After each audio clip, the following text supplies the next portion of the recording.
మీరు బాధపడడం, మీ అమ్మ ఆడ బాధపడడం, అటు ఊరోళ్ళ మాటలకి అందరు బాధపడడం, నువ్వు రెండో పెళ్లి వేసుకోక తప్పదు బావ.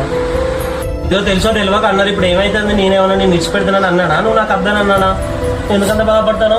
వాళ్ళన్నది కూడా కరెక్టే కదా బావా. నాకు ఆ పిల్లలు పుడతారు, మీ వంశం పెరగాలంటే నువ్వు రెండో పెళ్లి వేసుకోక తప్పదు కదా. ఇప్పుడు ఏమైతుంది చెప్పు, నేనేమన్నా అన్నానా? వాళ్ళు ఏదో తెలుసో తెలియక ఏదో ఒకటి మాట్లాడారు. ఇప్పుడు నేను విడిచిపెడతానని నిన్ను నాకు అర్థం, నిన్ను ఏమన్నా అంటానా నిన్ను? కాదు బావా, ఇప్పుడు అత్తమ్మ వాళ్ళు అన్నది కూడా కరెక్టే కదా. పెరగాలంటే తప్పదు కదా. ఇప్పుడు నాకు ఆ పిల్లలు పుట్టారు, రెండో పెళ్లి వేసుకోక తప్పదు కదా. ఎందుకే బుజ్జి, ఎందుకు మాట్లాడతాను ఇదంతా? నువ్వు ఏమైంది ఇప్పుడు? కాదు బావా, మీరు నాలో లోపం ఉండి నువ్వు అలా నిందలు నేమి చేసుకొని ఇప్పుడు నేనంతా విన్నా. ఇప్పుడు ఆ గొట్రాలు నిడిచిపెట్టరా, ఇంకో పెళ్లి చేస్తాం. ఇంకోటి అత్తనన్న పిల్లలు ఉంటే నేను ఎత్తుకొని సంబరపడతాం. లోపం ఉన్నప్పుడు ఎందుకు ఇక? అత్తమ్మ వాళ్ళు మామయ్య వాళ్ళు నన్ను మాట్లాడేది నేను అంత విన్నా.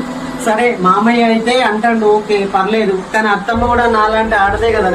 అబ్బా ఏంద్రా నాకు ఈ టార్చరు.